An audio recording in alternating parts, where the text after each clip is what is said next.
मेरे बच्चों नमस्कार, वेरी गुड मॉर्निंग। मैथ की क्लास में आपका स्वागत है। बीएससी बीएड फर्स्ट का जो हमने लास्ट चैप्टर स्टार्ट किया था मैक्सिमा और मिनिमा का, तो उसमें जो सेकंड टॉपिक है वो आज स्टार्ट कर रहे हैं। और सेकंड टॉपिक है हमारे पास लैग्रेंजियन मेथड। ये क्या बताएगा? अब अब तक तो हम मैक्सिमम और मिनिमम दो चरों वाले फलनों का हम निकालते थे, उसमें सिर्फ एक फंक्शन दिया होता था दो चरों का। बट अब क्या होगा कि भी दो चरों का फंक्शन तो होगा, उसके साथ में जो चर होते हैं ना उस फंक्शन के अंदर, उनके बीच में भी कोई रिलेशन होगी, उसको भी साथ में लेके चलना है और तब हमें मैक्सिमम और मिनिमम निकालना है। ठीक है, तो ऐसे कंडीशन के साथ जब क्वेश्चन आता है तो वो लैग्रेंजियन ने बताया था। तो क्या बताता है लैग्रेंजियन, देखते हैं कैसे क्वेश्चनों को सॉल्व करेंगे। कंडीशन के साथ जो भी फंक्शन दिया होगा तो उनको कैसे सोल्व करेंगे वो हम करते हैं आज। टॉपिक का नाम है लैग्रेंजियन मेथड ऑफ ए मल्टीप्लियर। ठीक है, लैग्रेंजियन मेथड ऑफ ए अनडिटरमिनेड मल्टीप्लियर।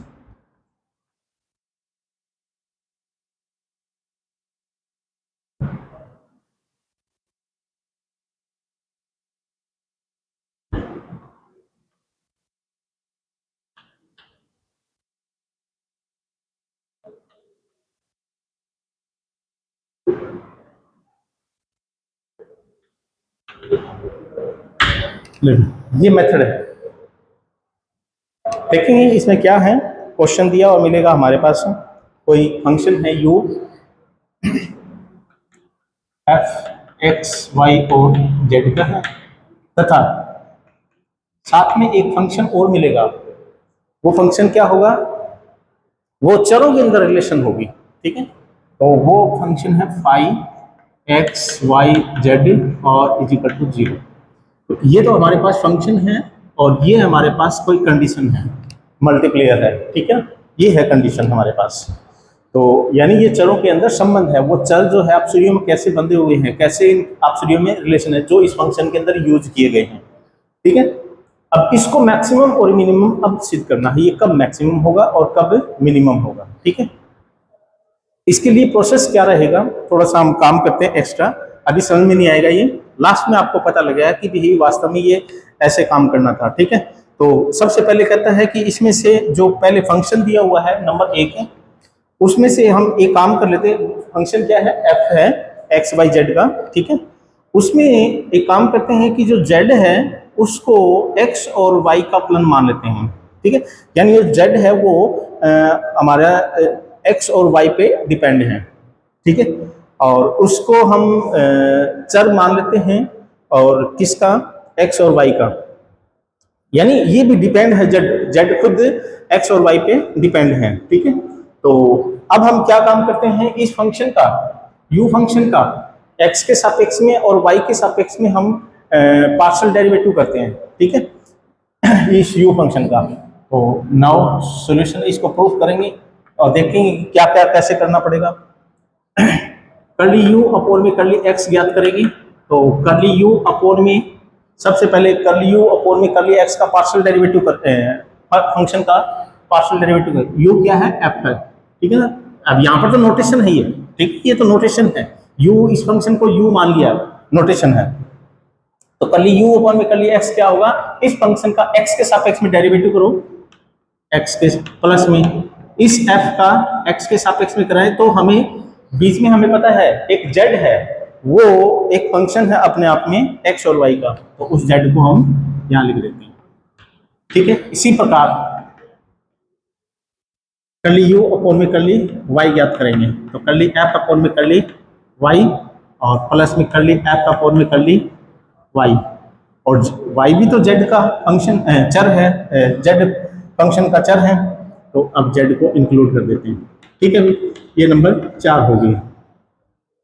अब क्या करते हैं, जो जो फंक्शन u है इसके लिए हमारे पास कंडीशन क्या होती थी, मैक्सिमम और मिनिमम निकालने के लिए, तो इसको हम 0 पुट करते थे। कर्ली u अपोन में कर्ली x को और कर्ली u अपोन में कर्ली y को 0 के बराबर रखते थे। ठीक है, नाउ कर्ली u अपोन में curly x is equal to 0 तथा कर्ली यू अपॉन में कर्ली वाई को 0 के बराबर रखने पर, तो यानी इसको 0 के बराबर रखें तो ये 0 के बराबर हो जाएगा। तो आता है कर्ली एफ अपॉन में curly x, curly F upon में curly Z, curly Z upon में curly X is equal to 0, तथा कर्ली एफ अपॉन में curly Y, curly F upon में कर्ली वाई कर्ली जेड।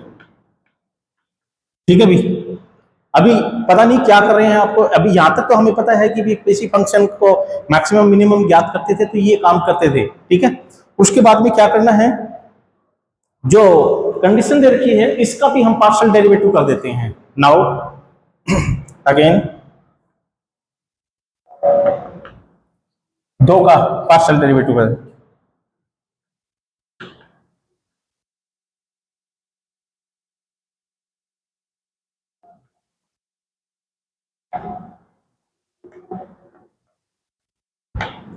ऐसे ही करेंगे तो कर्ली फाई एक्स के सापेक्ष में, कर्ली एक्स कर्ली फाई, और हमें पता जेड फंक्शन है एक्स और वाई का।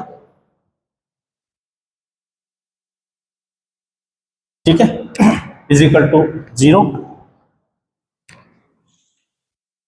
Curly phi curly y is equal to curly phi upon में कर्ली वाई और जेड। नहीं, एक मिनट भाई,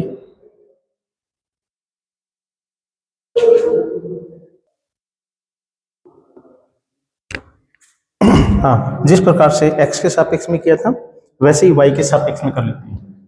कर्ली फाई अपॉन में कर्ली y प्लस में, यानी इसका y के सापेक्ष में करते हैं फाई फंक्शन का, तो कर्ली फाई अपॉन में कर्ली y और z को इंक्लूड कर देते हैं, क्योंकि z है ना x और y चर का फलन है, इज इक्वल टू 0। अब क्या काम करते हैं, ये जो हमारे पास 5 और ये 6 ये 7 और ये 8 जो है, इनसे हम एक रिजल्ट निकाल के लेके आएंगे। एक काम करते हैं 3 और 4 के अंदर, यानी ये 3 और 4 यानी 5 और 6, यानी इसको 0 के बराबर रखा था कंडीशन के अनुसार, क्योंकि पार्शियल डेरिवेटिव करने के बाद में 0 पुट करते हैं जो पॉइंट निकालते हैं। इसके अंदर इनको ऐड करेंगे दोनों को, 6, 7 और 8 को। ठीक है, और कैसे भी देखो, हम सीनियर क्लासों के अंदर पढ़ के आए थे, जैसे 2 सर्कल होते हैं तो वो कांटेक्ट करते हैं।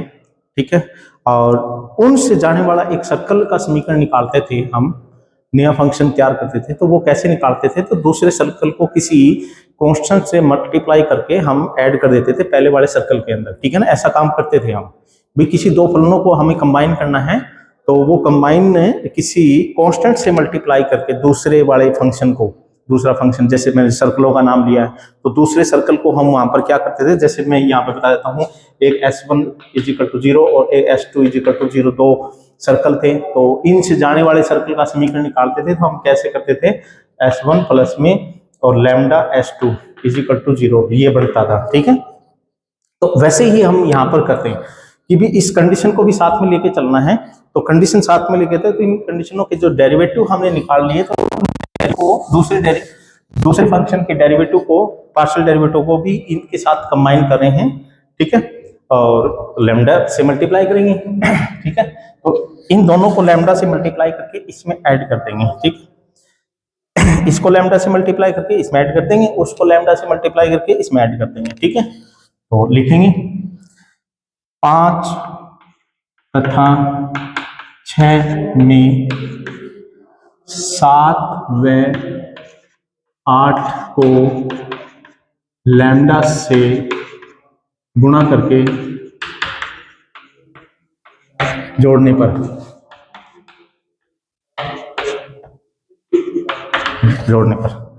तो ये प्लस में लेफ्ट साइड में दिए हैं, कर्ली एफ अपॉन में curly x, curly F upon में कर्ली जेड और एक्स प्लस में लैम्डा, इसके संगत इसको ले लेते हैं। तो कर्ली फाई अपॉन में कर्ली एक्स और कर्ली फाई अपॉन में कर्ली एक्स जेड और कर्ली जेड अपॉन में x is equal to right इसको लैम्डा से मल्टीप्लाई करके इसमें ऐड करेंगे तो 0 ही रहना है, ठीक है। इसी प्रकार कर ली एफ अपॉन में इस दूसरे समीकरण में क्या ऐड करेंगे, इसको मल्टीप्लाई करके लैम्डा से कर ली जेड अपॉन में कर ली वाई प्लस में लैम्डा कर ली फाई अपॉन में कर ली वाई कर ली फाई अपॉन में कर ली जेड अपॉन में कर ली वाई इज इक्वल टू 0। फिर इनको थोड़ा सा ठीक करते हैं, इसमें ये एक्स वाले इकट्ठे कर लेते हैं, ठीक है। तो कर ली एफ अपॉन में एक्स प्लस में लैम्डा कर ली फाई अपॉन में कर ली एक्स, इसको और इसको इकट्ठा कर लेंगे, कर ली जेड अपॉन में कर ली जेड, ये कॉमन आ जाएगा। तो फिर क्या कर ली एफ अपॉन में कर ली जेड और प्लस में लैम्डा कर ली फाई अपॉन में कर ली जेड और कर ली जेड अपॉन में कर ली एक्स कॉमन आ गया इक्वल टू 0, ठीक है। इसी प्रकार कर ली एफ अपॉन में कर ली वाई लैम्डा कर ली फाई अपॉन में कर ली वाई वाले इकट्ठे कर रहे हैं, जेड के सापेक्ष में वाले इकट्ठे कर रहे हैं, ठीक है। कर ली एफ अपॉन में कर ली जेड लैम्डा कर ली फाई अपॉन में कर ली जेड अपॉन में कर ली वाई इज इक्वल टू 0। ये 9 और ये 10, ठीक है। तो यहाँ पर जो लैम्डा है हमें इस प्रकार से एडजस्ट करना पड़ेगा कि ये जो मैटर है हमारे पास 0 बन जाए। लैम्डा का अब यहाँ पर लिखेंगे लैम्डा एक्स वाई जेड का तीनों का ही एक मिश्रण इसी से बना है। लैम्डा कोई कांस्टेंट आएगा या जो भी है एक्स वाई जेड का फंक्शन आएगा, ठीक है। स्वच्छ एचआर वाले लैम्डा क्या है, स्वच्छ एचआर वालों का एक फलन है, ठीक है। तो वो एक्स वाई जेड के मान ही रखने से आते हैं, तो वो भी एक्स वाई जेड के मान ही है। तो एक्स वाई जेड कैसे मान पुट करेंगे कि लैम्डा यानी ये सारा मैटर 0 हो जाएगा, ठीक है। तो सीधी सी बात आपने ये याद रखनी है कि ये 0 बनाना है एक बार। तो लैम्डा का ऐसा मान ज्ञात करेंगे जिससे ये 0 रहे। तो यहां पर लिखेंगे लैम्डा के का ऐसा मान याद करेंगे कि कर ली एफ अपॉन में कर ली जेड लैम्डा कर ली फाई अपॉन में कर ली जेड 0 हो, ठीक है। तो मान लेते हैं कि लैम्डा का मान ऐसा निर्धारित हो गया है, तो यानी ये 0 के बराबर रखेंगे, तो यानी ये इज इक्वल टू 0 और ये इज इक्वल टू 0।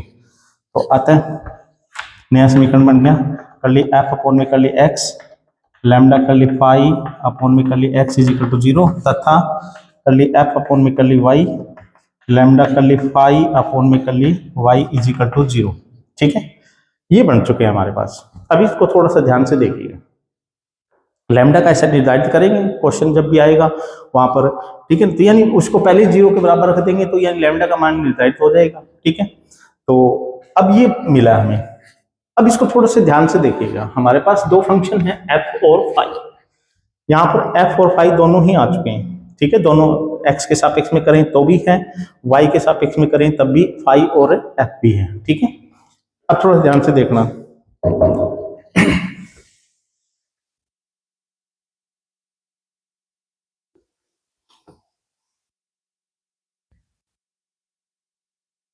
क्या बना है कर ली एफ अपॉन में कर ली एक्स लैम्डा कर ली फाई अपॉन में कर ली एक्स इज इक्वल, एक को ही ले लेते हैं इसको। ये एक्स के सापेक्ष में है कौन, एफ और फाई। एफ और फाई दो फंक्शन हैं, एक्स के सापेक्ष में पार्शियल डेरिवेटिव किए, ठीक है। तो एक्चुअली में ये क्या है देखिए ध्यान से, एफ प्लस में लैम्डा और ये फाई, इसका डेरिवेटिव किया एक्स के सापेक्ष में पार्शियल, इसको हम एक नया फंक्शन मान लेते हैं जी, ठीक है। बात ध्यान से देखना कि इसका एक्स के सापेक्ष में पार्शियल डेरिवेटिव करेंगे तो यही बनेगा। तो यानी इसको मैंने ऐसे लिख दिया और इसका नया नाम दे दिया जी। एक्चुअली में हमारे पास ये दो फंक्शन कनेक्ट हो गए हैं एक दूसरे से, ठीक है। एक्स के सापेक्ष, इसी प्रकार वाई के सापेक्ष में करेंगे तभी तो ये यही बनेगा, ठीक है। इस यानी जी का एक्स के सापेक्ष में पार्शियल डेरिवेटिव करेंगे, ठीक है, तो यही बनना है। और इस जी का वाई के सापेक्ष में पार्शियल डेरिवेटिव तो यही करना है, ठीक है। तो यानी एक नया फंक्शन बन चुका है, ये जी नया फंक्शन आ गया। जिसमें एफ और फाई फंक्शन दोनों ही कनेक्ट हो चुके हैं एक दूसरे से लैम्डा की हेल्प से। तो लैम्डा का मान ऐसा निर्धारित किया है तब ये कनेक्ट हुए हैं एक दूसरे से, ठीक है। यहाँ पर लैम्डा का मान ऐसा निर्धारित किया था कि ये 0 बना था, तभी ये दो फंक्शन अपसरियों में कनेक्ट हुए थे, ठीक है। तो यानी लैम्डा का मान ऐसा निर्धारित करा है ताकि ये एफ और फाई दोनों कनेक्ट हो जाए, और कनेक्ट करना ही चाहते हैं, साथ में इंक्लूड करना ही चाहते थे हम इस फंक्शन को, ठीक है, साथ में लेके चले तब। यानी यू तो मेन फंक्शन हमारे पास यू था, यानी फंक्शन एफ था, तो इसको मैंने इसके साथ कनेक्ट करना चाहता, ठीक है, कनेक्ट करना चाह रहा था, तो वो कनेक्ट कर दिया, तो लैम्डा का ऐसा मान निर्धारित कर दिया, ठीक है। अब जी नया फंक्शन बन चुका है, और ये जी है नया फंक्शन बन चुका है, तो अब बाय प्रीवियस मेथडों से जो हमने इससे पहले वाला जो टॉपिक पढ़ा था मैक्सिमा और मिनिमा निकालने का, वो तरीका हम जी के ऊपर लगाएंगे, ठीक है। अब जी को देखेंगे, पी लेस देन है ग्रेटर, यानी जी का पार्शियल डेरिवेटिव करेंगे, एक्स के सापेक्ष में, वाई के सापेक्ष में, 0 को बराबर रखेंगे, लैम्डा का मान निकालेंगे हम, ठीक है। लैम्डा का मान निकालेंगे, लैम्डा का मान निर्धारित हो जाएगा, तो फिर उसके बाद में फिर उस लैम्डा फिर बिंदु निकालेंगे, एक्स वाई जेड के मान निकालेंगे, बिंदु निकलेगा, और बिंदु निकलने के बाद में फिर उसको हम उनके सेकंड डेरिवेटिव निकाल के आर टी माइनस में एस के निकालेंगे, फिर आर देखेंगे, बस फिर मेथड वही रहेगा हमारा, ठीक है, बाय प्रीवियस मेथड से। तो ठीक है, अब हम जी से निर्धारित करें। अब ये जी मैक्सिमम मिनिमम होगा तो यू भी मैक्सिमम मिनिमम होगा, ठीक है। यानी इससे कोई फर्क नहीं पड़ता, क्योंकि ये तो रिलेशन है एक्स वाई जेड के अंदर, ये फंक्शन जो है रिलेशन है, और यू अपने आप में एक फंक्शन है एक्स वाई जेड का, ठीक है, ये रिलेशन है एक्स वाई जेड के अंदर। तो यानी जो जी होगा वही एफ होगा भी, ठीक है, मैक्सिमम या मिनिमम, तो जी पे डिपेंड करेगा, ठीक है। तो वो हम बाय प्रीवियस, अब हम जी से निर्धारित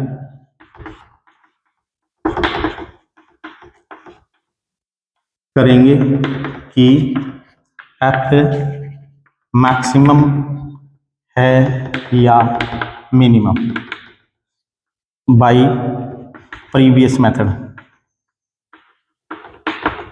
ठीक है भी। तो इस प्रकार से हम वही काम करते हैं, यानी एक तो हमें यहाँ पर एक एक्स्ट्रा चीज निकालनी पड़ेगी, लैम्डा का मान निकालना पड़ेगा, ठीक है। लैम्डा का मान निकालेंगे, लैम्डा का मान कांस्टेंट आएगा, या कोई एक्स वाई जेड का फलन भी आ सकता है, कोई जरूरी नहीं है, ठीक है। तो लैम्डा का ऐसा मान निर्धारित करेंगे तो ताकि ये एफ और फाई कनेक्ट हो सके एक दूसरे से, यानी इनके बीच में, दोनों फलनों के बीच में क्या रिलेशन है, तो वो लैम्डा से ही निर्धारित होगी, ठीक है। और उसके बाद में फिर हम इस क्वेश्चन को सॉल्व करते हैं। अब हम क्वेश्चन करते हैं, कैसे क्वेश्चन करेंगे, तो यानी अब हमें ये इतना मेथड करने की जरूरत नहीं है, यानी दो कंडीशन दी होगी, एक कंडीशन दी होगी, एक फंक्शन दिया होगा, तो उस दूसरे वाली जो कंडीशन दे रखी है उसको लैम्डा से मल्टीप्लाई करके एफ पे जोड़ देंगे और लैम्डा का मान निर्धारित करेंगे, ठीक है। और फिर हम लैम्डा का मान निकालने के बाद में बिंदु भी निकालेंगे, साथ में बिंदु भी निकलते रहेंगे, एक्स वाई जेड के स्टेशनरी पॉइंट निकलते रहेंगे, और साथ में लैम्डा का मान भी निकालेंगे, ठीक है। और फिर हम बाय प्रीवियस मेथड से इसको सॉल्व कर देंगे, ठीक है भी। चलो देखते हैं।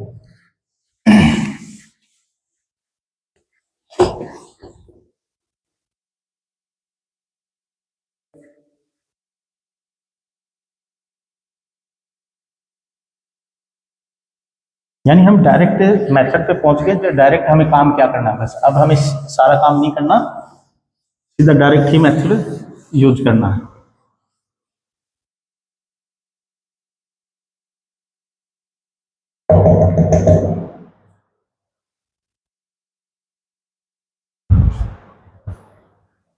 देखिए क्वेश्चन लेते हैं हम, अब कैसे निकालते हैं। Find the maximum minimum value of a function दे रखे हैं,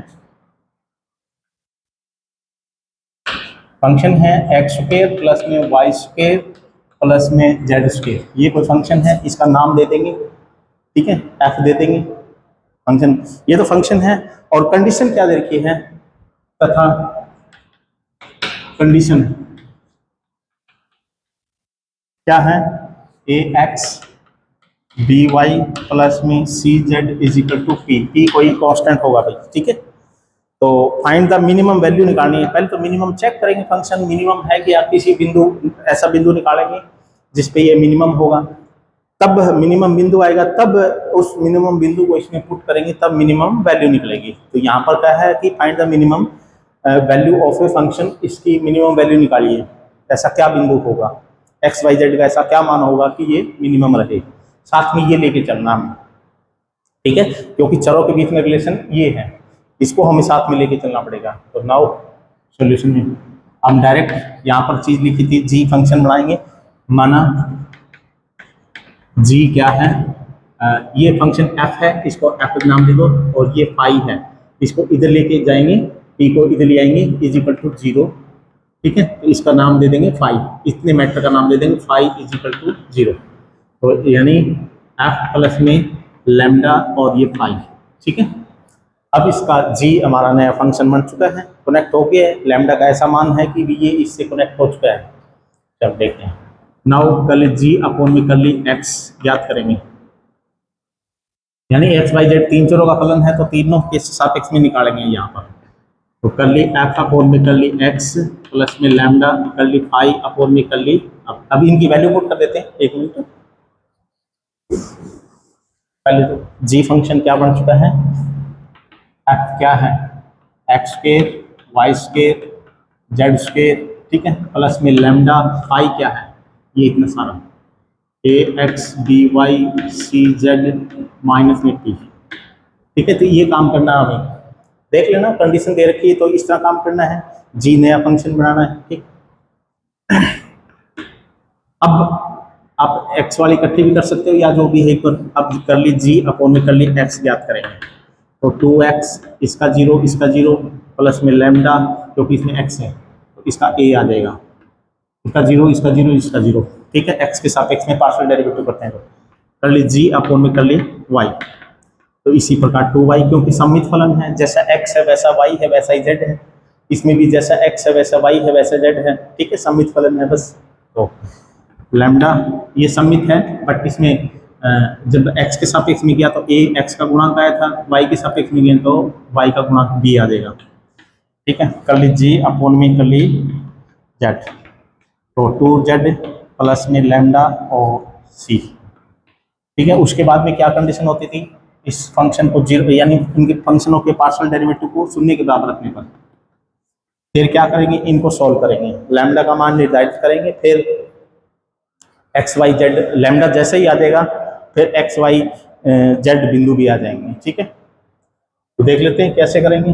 हाँ भाई अब ये समीकरण नहीं बन, इसको हटा दो, चाहिए ये नंबर 1 2 और ये 3, अब इसको हटा दो, यानी ये 3 समीकरण बन गए हैं, इनको सॉल्व करेंगे। तो देखिए यहाँ पर एक काम करते हैं, 2x को इधर ले जाते हैं, लैम्डा का मान निर्धारित करना है, पहले लैम्डा का निकालेंगे फिर x का मान निकलेगा, ठीक है। x का वैसे निकल चुका है, इसको इधर ले जाएंगे 2 नीचे, बट लैम्डा नहीं है तो लैम्डा का मान निर्धारित करेंगे हम, ठीक है। देखते हैं हमें क्या काम करना है यहाँ पर, बस यही अब देखना है कि हमें काम क्या करें। अब जो 2 चीजें दे रखी है, तो ये शर्त दे रखी थी, अब इसको वापसी p को इधर ले जाती है, ठीक है। ये बनाने की कोशिश करेंगे क्योंकि इसकी वैल्यू p कांस्टेंट दे रखी है, इसको सोल्व करेंगे। आप सीओ में कैसे भी हो सकता है, मल्टीप्लाई करना करके ऐड करके नई चीज बनाएंगे, ठीक है, नई चीज बनाने की कोशिश करेंगे। तो हमें पता है ये चीज बनानी है ताकि उसकी जगह p वैल्यू पुट करते हैं, तो ये क्या बनेगी, इसको x से मल्टीप्लाई कर दो, ठीक है, और वैसे इसको a से मल्टीप्लाई कर देंगे तो ax आ जाएगा, 2 कॉमन लगा लेंगे, तो ऐसे भी कर सकते हैं, जो आपकी मर्जी है, आप कैसे भी कर सकते हो इसको, ठीक है। तो या फिर इस हाँ a से गुणा कर दो, कोशिश ये चर से मल्टीप्लाई नहीं करने में, देखो यहाँ पर x से मल्टीप्लाई करूंगा तो ax बन जाएगा, इसको y से मल्टीप्लाई by, बट चर से मल्टीप्लाई नहीं करना चाहिए, हो सके कांस्टेंट से मल्टीप्लाई करें, तो यानी ax यहाँ पर बन सकता है, तो a से मल्टीप्लाई करने पर समीकरण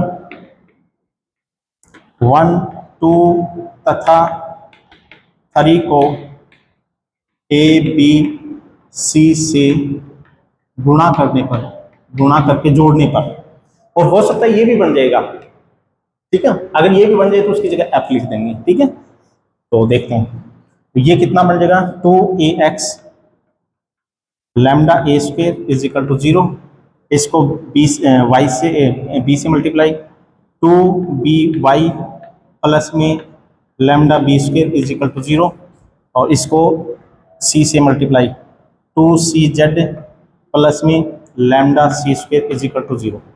अब ये बन चुका है 4 5 6। ठीक है, 4 5 6 से हम क्या करेंगे, ए एक्स ई बी को ऐड कर लेते हैं। भाई ये बनाने की कोशिश कर रहे हैं तो इनको ऐड करने पर समीकरणों को आपसे मैं एडिंग 4 5 6, एडिंग 4 5 एंड 6, तो 2 कॉमन आ जाएगा, A X B Y C Z, इसमें लैम्डा कॉमन आ जाएगा, A square B square C square is equal to 0। इसकी जगह हम क्या पुट कर देंगे, इसकी जगह हम p पुट कर सकते हैं, तो 2p प्लस में लैम्डा ए स्क्वेयर बी स्क्वेयर, ए square B square C square तो कांस्टेंट है, p भी कांस्टेंट है, तो लैम्डा का मान निर्धारित होगी। तो आता है लैम्डा इज इक्वल टू कितना आ जाएगा, माइनस का 2p अपॉन में ए स्क्वेयर बी स्क्वेयर और सी स्क्वेयर। इस लैम्डा का मान यहाँ पे पुट कर देंगे इनमें, और x का मान तो निकल चुका था, वैसे मैं पहले बता रहा था, बट लैम्डा नहीं निकला था हमारा। ठीक है, तो x का मान निकल जाएगा क्योंकि लैम्डा की वैल्यू तो पता लग गई वहां पर, और यहाँ पे पुट करके इसको इधर ले जाएंगे, 2 से नीचे डिवाइड कर देंगे तो x की वैल्यू निकल गई, तो ये स्टेशनरी पॉइंट निकल चुके। तो आते हैं देखते हैं क्या समीकरण 1 से, समीकरण 1 में ये में 7 रखने पर यानी लैम्डा का मान, तो 2x प्लस में लैम्डा, लैम्डा का मान कितना है 2p ए square B square C square, क्योंकि कांस्टेंट में आई है, और इनटू में a इज इक्वल टू 0। तो x का मान कितना, 2 से 2 कॉमन निकाल दो, या आप जो भी कैंसिल कर देंगे, तो कितना आ जाएगा AP ए square B square C square, x का मान। इसी प्रकार y क्या रहेगा, a आया है तो b आ जाएगा, ये तो सबके लिए सेम है, तो p भी सबके लिए सेम है। ठीक है, तो BP ए square B square C square, और z हमारे पास क्या आ जाएगा CP ए स्क्वेयर बी स्क्वेयर और ये सी स्क्वेयर। ठीक है, एक्स वाई यानी ये बिंदु निकल चुके हैं, और ये बिंदु या तो मैक्सिमम पॉइंट के लिए होंगे या फिर मिनिमम पॉइंट के लिए होंगे। ठीक है, तो इसको भी चेक करेंगे, यानी ये पॉइंट अभी पता नहीं है, अगर ये मैक्सिमम पॉइंट है तो मैक्सिमम वैल्यू निकल जाएगी, एक्स वाई जेड का मान यहाँ पे पुट कर देंगे, और अगर ये मिनिमम पॉइंट है तो ये मिनिमम वैल्यू निकल जाएगी, देख लेंगे। बस ये चेक करना है कि ये पॉइंट मिनिमम के हैं कि या मैक्सिमम के हैं। ठीक है, इसके लिए क्या करना पड़ता है, फिर ये जो जी फंक्शन माना है इसका सेकंड डेरिवेटिव निकालते हैं। तो ये कंबाइन वाला फंक्शन है जी, इसको अगर हम दूसरे तरीके से भी चेक कर सकते हैं, वहां पर सेकंड डेरिवेटिव निकालते थे हम आर टी माइनस में स्क्वायर, अब फंक्शन बस जी है नया, अलग से कोई दिक्कत नहीं है। ठीक, तो वैसे भी कर सकते हो आप, बट एक्स वाई जेड की जो वैल्यू आई है थोड़ी सी बड़ी बड़ी है, बट इन बिंदुओं को जैसे ही हम इसका सेकंड डेरिवेटिव निकालेंगे आर निकलेगा, इसका वाई के सापेक्ष में सेकंड डेरिवेटिव निकालेंगे तो टी निकल जाएगा, और इसका एक्स और वाई दोनों के सापेक्ष में डेरिवेटिव करेंगे तो ये एस निकल जाएगा। बट ये चीजें क्या निकलेगी, बड़ी बड़ी, मतलब थोड़ी सी लेंथ ऑफ प्रोसेस हो जाएगा। तो यानी जी का सेकंड डेरिवेटिव चाहिए बी स्क्वायर जी, इसको शॉर्ट में निकालते हैं, मतलब जी फंक्शन है 3 चरों का फंक्शन एक्स वाई और जेड का। ठीक है, तो इसको निकालने का प्रोसेस हमारा क्या रहेगा, हमें पता है जी का एक्स के सापेक्ष में करेंगे, पहले एक्स के सापेक्ष में कर लेते हैं, 2 बार डेरिवेटिव करेंगे एक्स के सापेक्ष में, तो हमें पता है कि एफ के यानी एफ का 2 बार डेरिवेटिव मिलेगा, जी का भी फाई का भी 2 बार डेरिवेटिव मिलेगा। ठीक है, तो इसके लिए मैं शॉर्ट एक लिखवा देता हूं, शॉर्ट में क्या समीशन ऑफ ए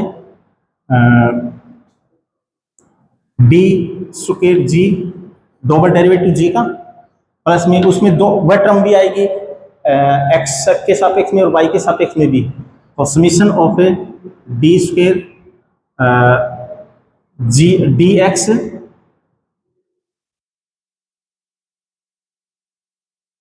एक्स के सापेक्ष में डी स्क्वायर जी या फिर एक काम कर लेते हैं, इसका टोटल डेरिवेटिव नोटेशन लिखवा रहा हूं मैं, इसका टोटल डेरिवेटिव का थोड़ा सा, ताकि आपको बार बार में और नहीं करना पड़े। टोटल डेरिवेटिव क्योंकि हमें एक्स वाई जेड तीनों के सापेक्ष में करने हैं, तो हमें पता नहीं है कि किसके सापेक्ष में करें, तो यानी इसका एक हम नया ऑपरेटर बना लेते हैं। तो वो क्या बनेगा, समीशन डी एक्स स्क्वायर और कर्ली एक्स जी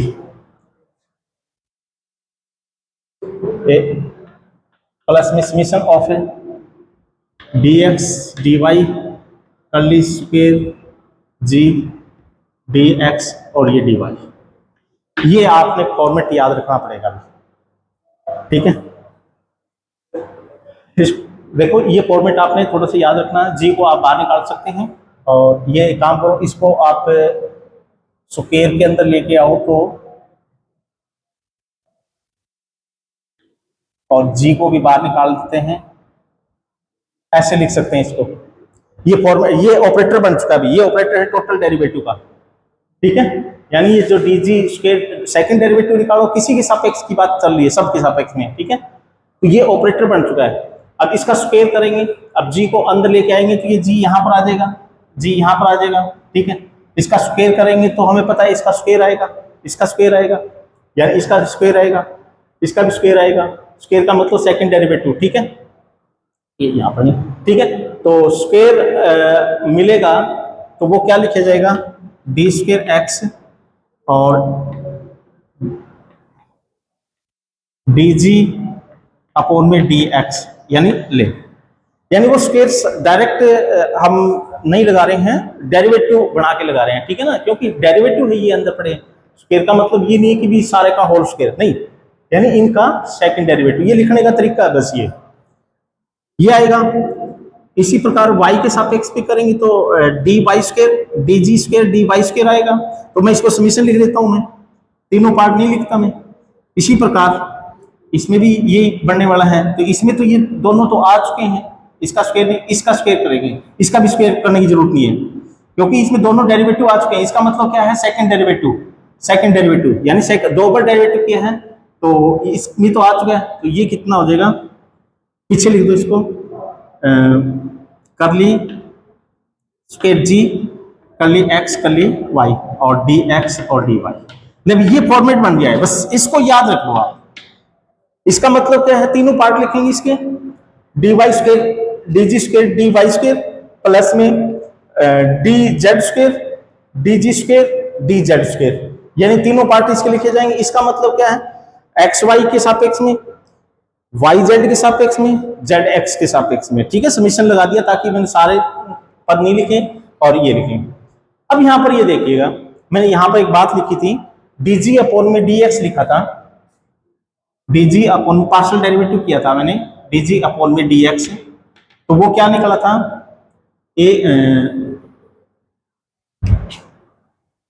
वहां पर क्या निकला था, 2x प्लस में a लैम्डा, ये निकला था हमारे पास।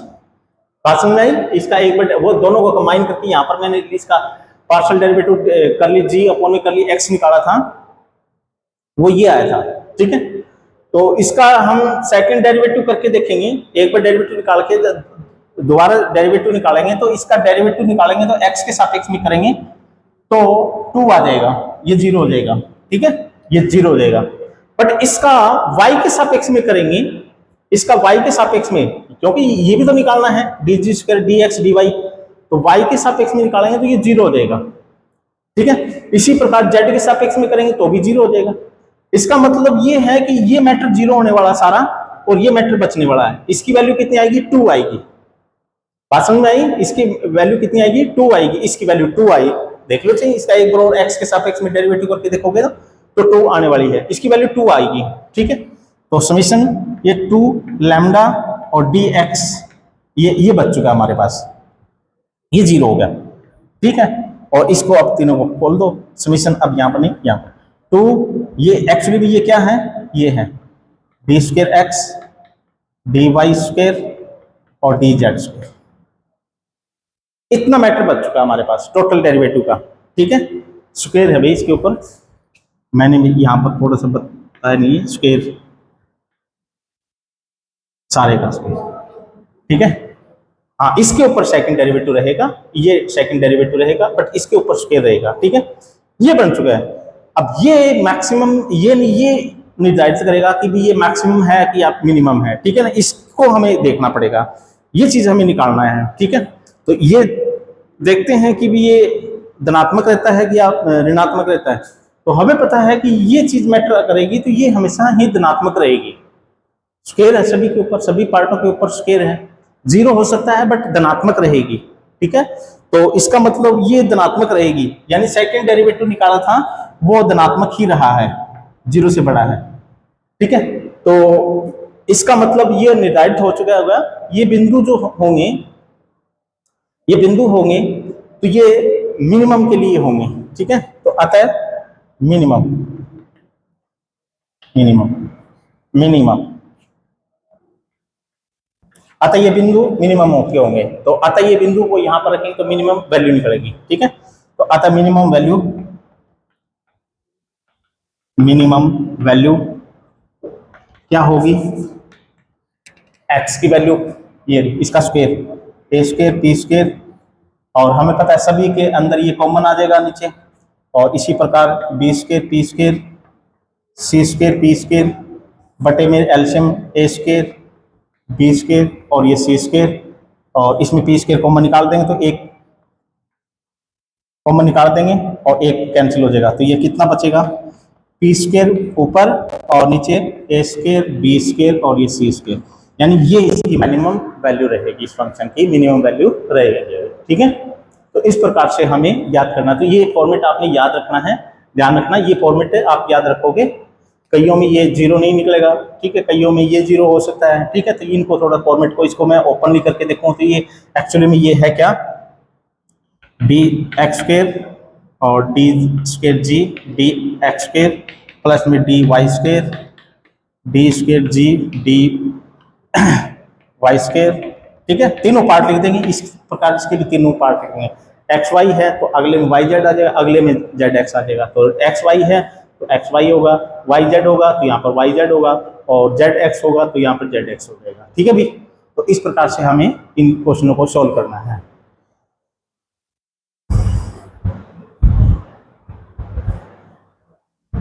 चलो भी, अब वीडियो थोड़ी सी लेंथी हो रही है, इसमें थोड़ा क्योंकि आज मेथड भी किया हमने, थोड़ा सा ध्यान से करेंगे, तो ध्यान से पढ़ना इन चीज़ों को, ये फॉर्मेट आपने याद रखना है। वहाँ पर देखो वैसे भी निकाल सकते हैं, इसका जी का पार्शियल डेरिवेटिव सेकंड 2 बार उसका नाम आर दे देंगे, वाई के सापेक्ष में 2 बार टी दे देंगे, इसका एक्स और वाई के सापेक्ष में पार्शियल डेरिवेटिव टी दे देंगे, फिर आर टी माइनस में एस के निकाल, तो वो थोड़ा सा बड़ा हो जाएगा। तो यानी ये फॉर्मेट आप टोटल डेरिवेटिव वाला याद रखोगे तो बेस्ट रहेगा, ठीक है। तो मिलेंगे भी अगली क्लास में, ठीक है। तो धन्यवाद।